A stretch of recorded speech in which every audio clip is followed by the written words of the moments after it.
What's up, friends? Welcome back to my channel. I hope you all are doing well. Look what I picked up this week. This is the newest launch from our friend Natasha Denona. This is the Retro Glam Palette. This is going to be my completely honest review where I walk you guys through my thoughts on this palette, some swatches, we got some comparisons. I have two looks for you today, and I'm going to let you know, is this amazing or is this a dusty, chalky, retro glam mess? If you're interested in hearing more of my thoughts, then keep watching. And if this happens to be your first time here, maybe you found me in a YouTube search, then welcome.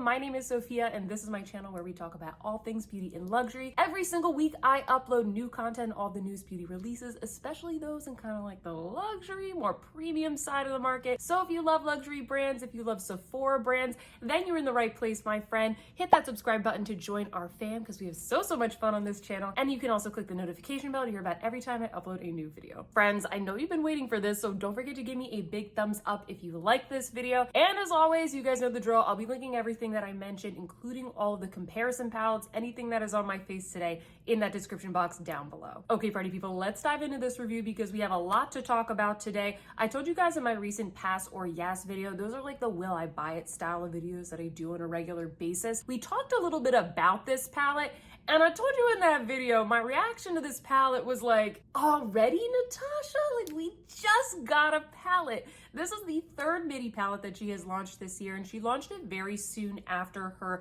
My Dream palette. If you guys are interested in a review of that palette, I will link that down below. I did a full review very similar to the one that you're watching right now for that collection. So I know that it's holiday, but I was kind of surprised to see this. I was also surprised to see this color story because we are getting something that I guess you could argue is a little bit more spring-like in nature. And I'm definitely curious to hear your guys' thoughts on whether or not you think you're going to pick this up. Going into the product details, this palette retails for $69. Yes, the prices are creeping up. They went up a couple of dollars. I think these used to be, I want to say $65. So not too bad of a price increase. This is a luxury price point and it is a luxury product. This has a 24-month shelf life, which I think is pretty good compared to a lot of luxury brands. And it's also made in Italy, which is fantastic. That's typically where we see a lot of luxury eyeshadow formulas. I also just wanted to show you guys the packaging on this. I mean, this is fire. This is so gorgeous. It kind of has, I don't know if you guys can see how it sort of pops out a little bit. I think this is so elegant. This is definitely luxury. And in fact, this is probably some of the best packaging that I've ever seen from Natasha Denona. I do want to read you guys the description from the Sephora website so we can hear a little bit about this palette. It says,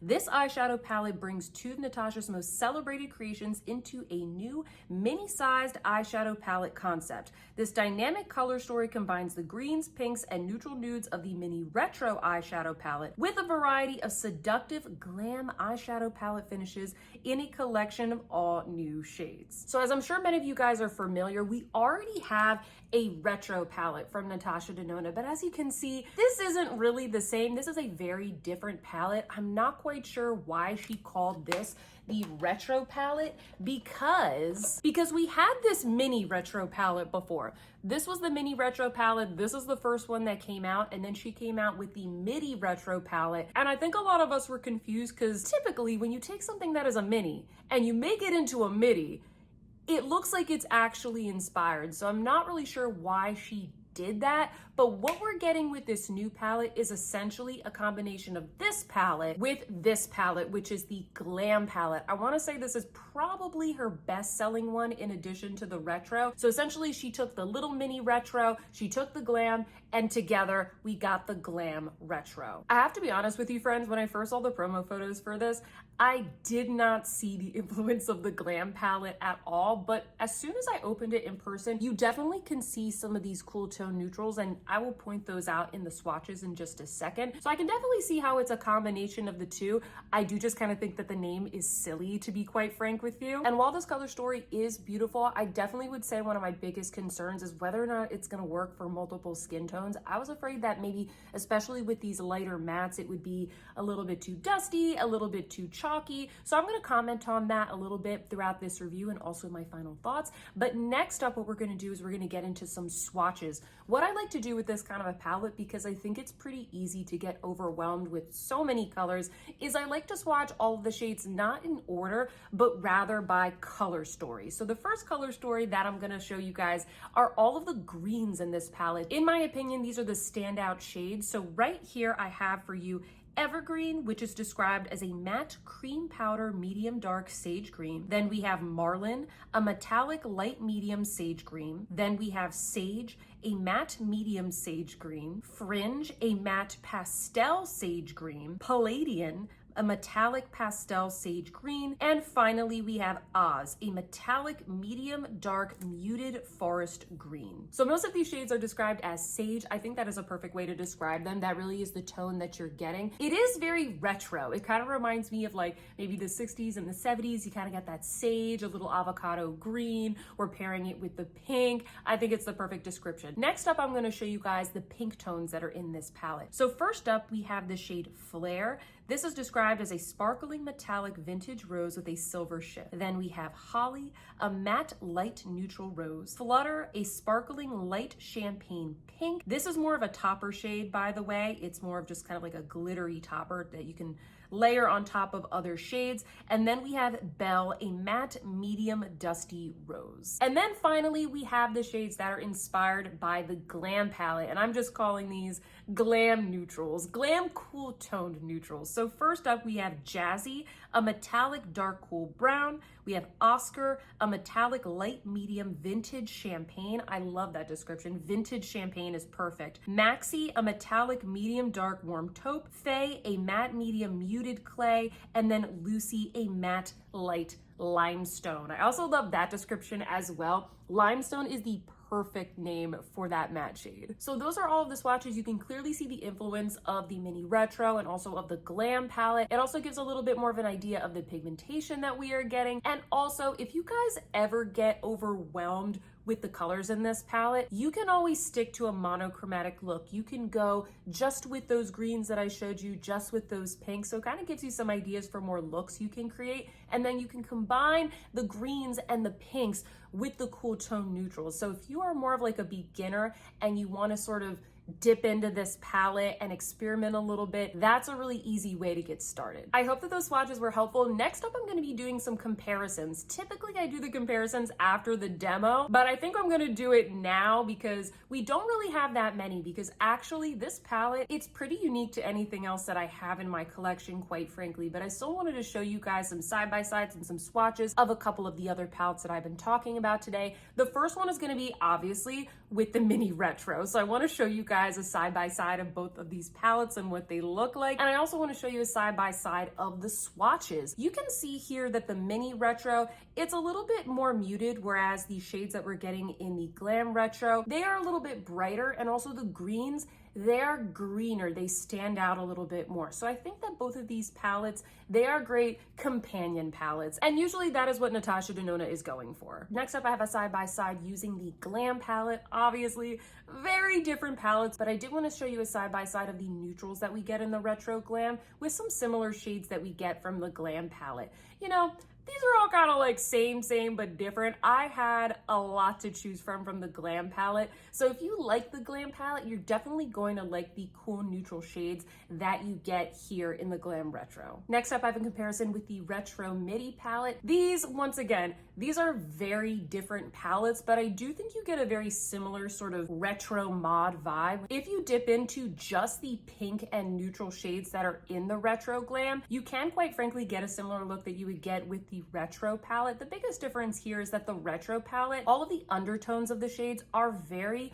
mauve. They're very mauvey and pink. So I actually think you have a little bit more versatility with the pinks and the neutrals that you get in the Retro Glam. To be honest with you, and this is just personal preference, the Retro Midi palette, it's a beautiful palette, but it's not really my favorite because I feel like I don't really get that much versatility. No matter what look I do, it's always going to be a very mauvey pink or like burgundy kind of look. I also wanted to show you guys a comparison up against the Pastel palette. This is the first midi palette that she launched earlier this year, and I really think that these are different. You know, I think the retro palette, what's nice about this is that even though it's colorful, it still has a nice sophistication to the color story, whereas the Pastel palette, it's pretty much a rainbow palette, but make it pastel. You get a lot of colors of the rainbow here, and if you're not that kind of person and you don't enjoy those types of shades, then I think you're gonna like the retro palette a little bit more. Finally, I heard some people talking about this palette being similar to the new Anastasia Beverly Hills Nouveau palette, so I wanted to show you guys a side by side.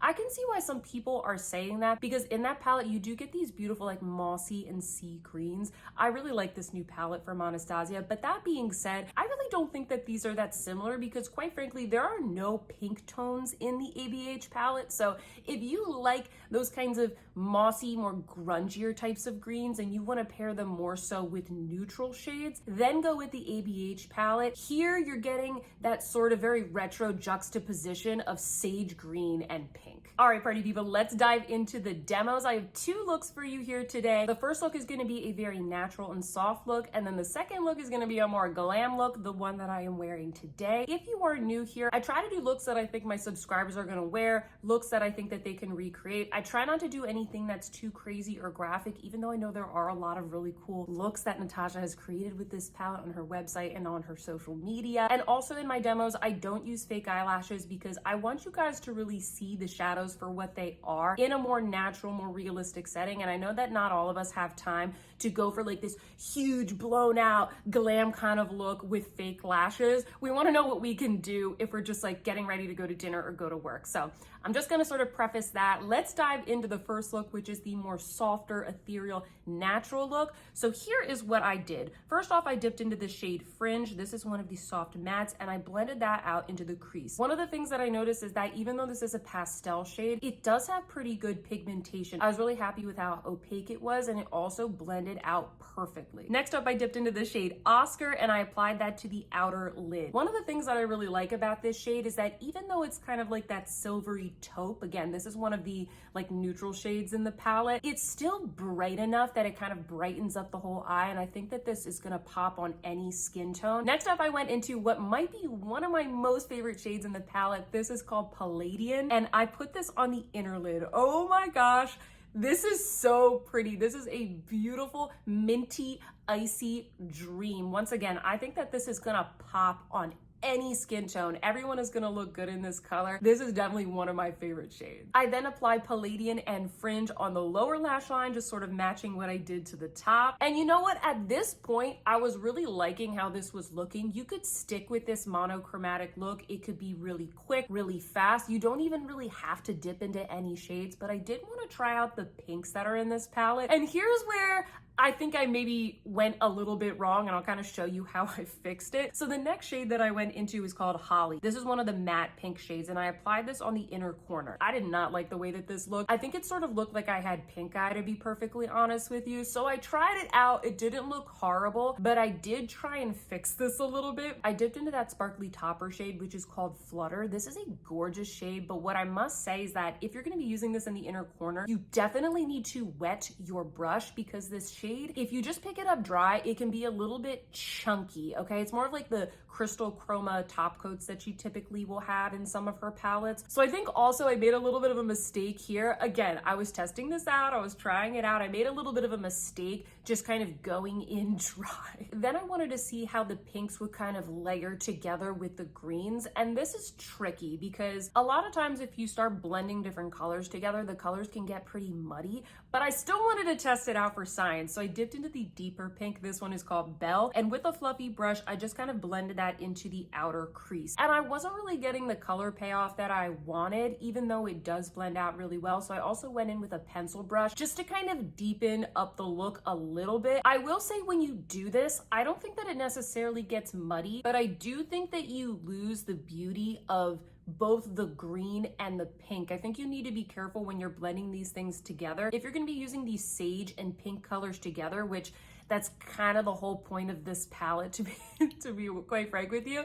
That's kind of the whole point of this palette. I think you need to color block the colors a little bit more if you want them to stand out. But that being said, when I blended this over the sage green, I still thought that it looked really beautiful, ethereal, and well blended. Finally, I dipped back into that shade Flutter, and I applied this to the center of the lid using my finger. Using your finger and just applying it to the center of the lid, much easier than going in with a little brush dry and trying to put it in the inner corner. This is perfect as a topper. Pretty much any look that you do here, you can kind of just whack this on and it will instantly brighten and illuminate the entire look. Finally, I applied some mascara, and this is the final look. I do think that I saved it a little bit because I kind of was able to blend the shades together and kind of cover up the pink that I put in the inner corner. So at the end of the day, I actually really like this. I was looking at myself later on in the mirror and I thought it looked really soft. It looked really soft, really natural. And I did want to show you guys a natural look that wasn't just, you know, dipping into one of these shades or just dipping into the pinks, just dipping into the greens. I wanted to show you something that wasn't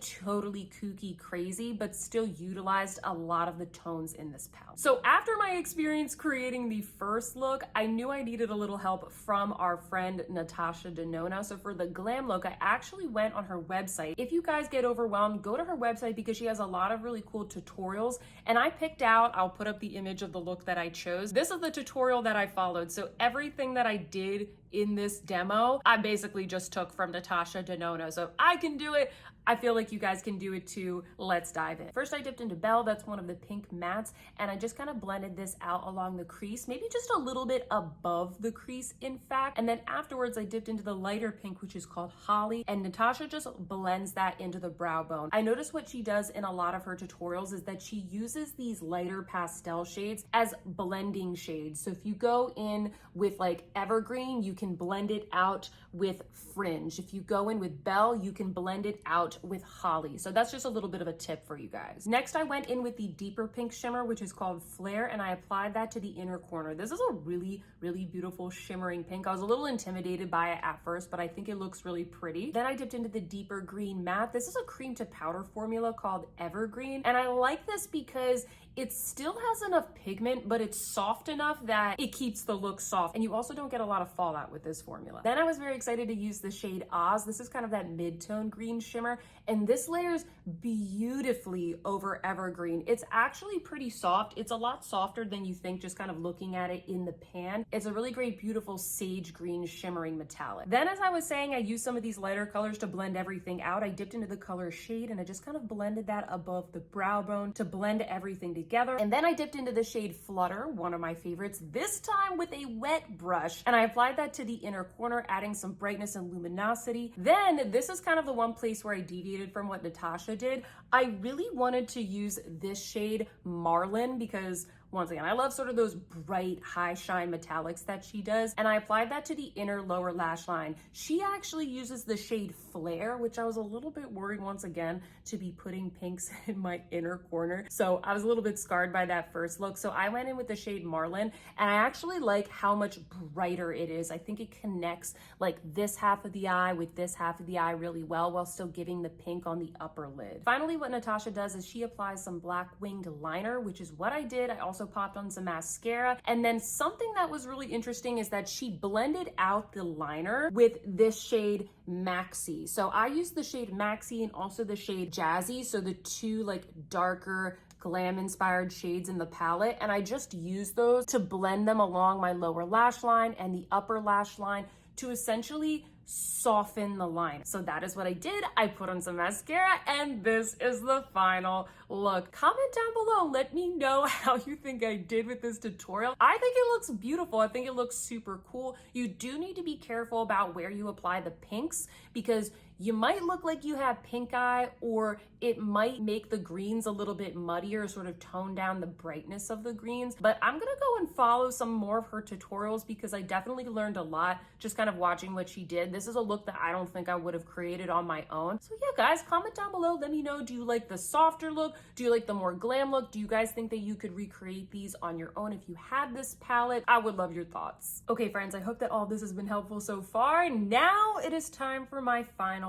thoughts. what are the things that I like about this palette, who do I think it's for, and then what are some of the considerations or maybe suggested improvements that I would have for this palette. Let's start off with the good. First off, this is a pretty cool color story. I actually think it's a very beautiful color story. I think it does look very retro glam. It's very mod inspired. And like I said in the comparison section, I don't really have anything like this in my collection. There really was not that much I could compare. Sure, I could grab some of my pink palettes and compare them to the pinks in the palette. I could take some of my greener palettes and compare it to the sage colors that are in this palette. But I think the point of this palette is being able to have all of these in one. And when I thought about what looks I wanted to create with this palette, I felt like I had so many options. I feel like you have endless options for so many different looks with all of these colors. I really like all of the finishes. I think when I saw the promo photos, I wasn't as excited about this, but then once I was able to sort of touch and feel the shades, I was like, ooh, I really want to use that color, or no, I want to use that color. Should I dip into this color? I felt like I could have done many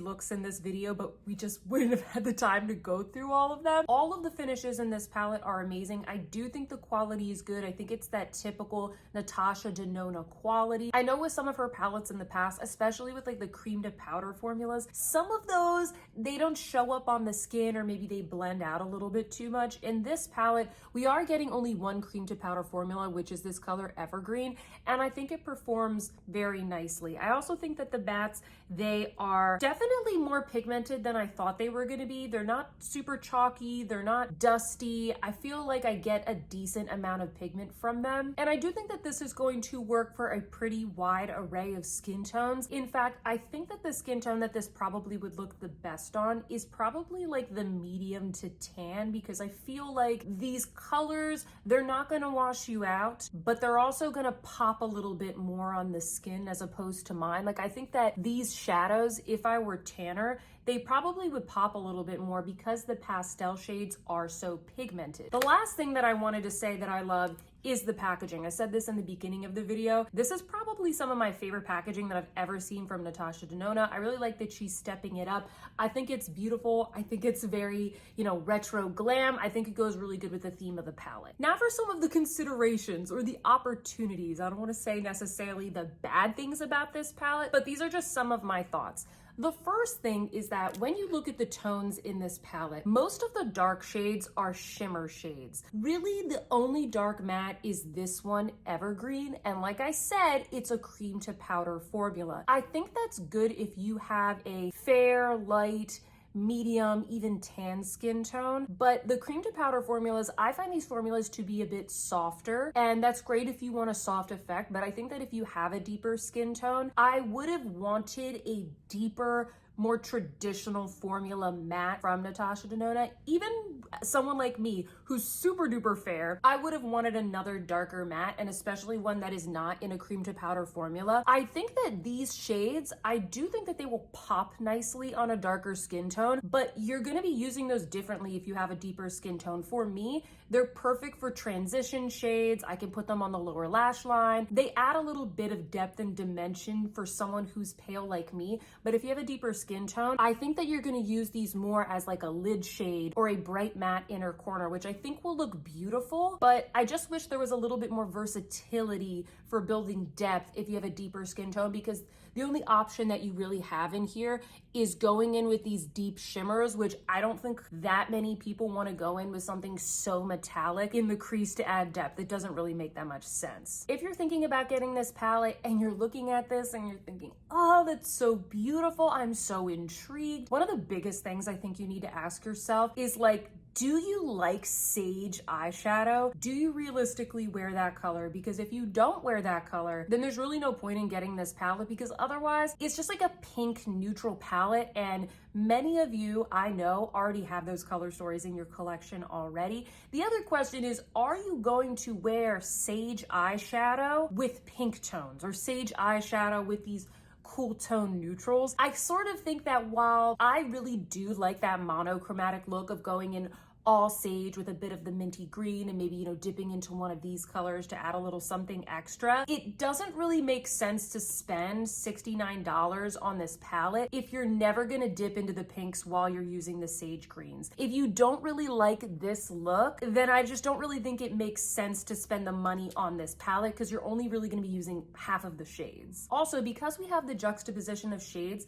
I don't think that this is the most user-friendly or beginner palette. I think that this palette is better for people like me who already have the neutral palettes from Natasha Denona and other similar brands. Like, a lot of people already have all of the neutrals. And so I think this is for people who want something a little bit different in their collection, especially people who really love Natasha Denona. They like to do fun things with their eyeshadow. I don't think for most people this is going to be an everyday palette. I think this is going to be a little bit more of a novelty for some. And so for that, like, I wouldn't really recommend this for beginners. I think that if you mix up a lot of these shades and you're not careful about the way that you mix them on the eye, they could get a little bit muddy, they could blend away, and I think that folks might get frustrated. I definitely had that experience when I used her Zendo palette. I think part of the problem there is that there were so many cream to powders in that palette, and so you didn't really get the pop that you wanted from some of the brighter colors. But that palette was very much about like the juxtaposition of like the greens and the blues with the reds and the browns and the oranges. And I think a lot of people struggled with that palette. And so I think some people may have the same experience with this one as well. Lastly, I think a good question that I've heard some other people say is that if you have the mini palette, did we really need this palette? Like, did we really need this with all these colors? Before I got this palette, I kind of thought I was going to be in that camp of thinking we didn't really need this if we already had this. But after using this palette, I actually really like a lot of the shades and I like what it brings to the table. I love these sort of brighter green shades. I love the sparkly shade Flutter. And so I think for me, I enjoy this and I understand why she made it. And I think a lot of people wanted this as well. So thank you, Natasha Denona, for listening to us and actually making something that looks like this and taking a little bit of a risk as well. But I do think there's gonna be a lot of people out there that are just fine with this. So I think you do need to ask yourself, do you like this? Are you happy with this? Were you really hoping for more? Because I think a lot of people can probably get away with just buying this and you don't have to spend the full $69. So in summation, I think that this is beautiful. I like the quality. I really enjoy it. I like that we got something new, something different. I'm not gonna complain about that because I'm always like, oh, another neutral palette. So I like that we got something new. A lot of you guys, you reach out to me on social media, on Instagram, on YouTube, and you say to me, oh, I'm thinking about getting this palette, but I already have these other 8 palettes that it looks exactly like. And I'm like, okay, well, I get something new. And I think that this is good for those of you who, just like me, you have a lot of makeup out there, you have a lot of palettes in your collection, and you're looking for something a little bit different. Do you need to rush out and buy this? I don't think so. I think you can wait. If you're not sure, you can wait. This is going to be sticking around. You definitely have time to get this. You can watch the reviews. You can DM me and ask me questions about this. I like this palette. It's not going to be my favorite Natasha Denona palette, but I was thinking about it. And I do think I like this more than the Pastel palette. If I had to pick between them or if I had to recommend one to somebody, I do think I would recommend this because there are some neutrals in here, but you still get to have a little bit of fun with the color. So yeah, friends, that is my review of this palette. I hope that everything here has been helpful. Hopefully I helped you think about this in a different way, convince you to get it or convince you to save your money. But enough about what I think. I want to hear what you think. Sound off in the comments down below. Let me know, did you order this already? Are you contemplating it? What did you think of my review? If this review was helpful and if you liked it, please don't forget to give me a big thumbs up. It really helps me out. Subscribe if you haven't already. And with that, friends, I hope that you are having a fantastic day and I will see you in my next one. Goodbye.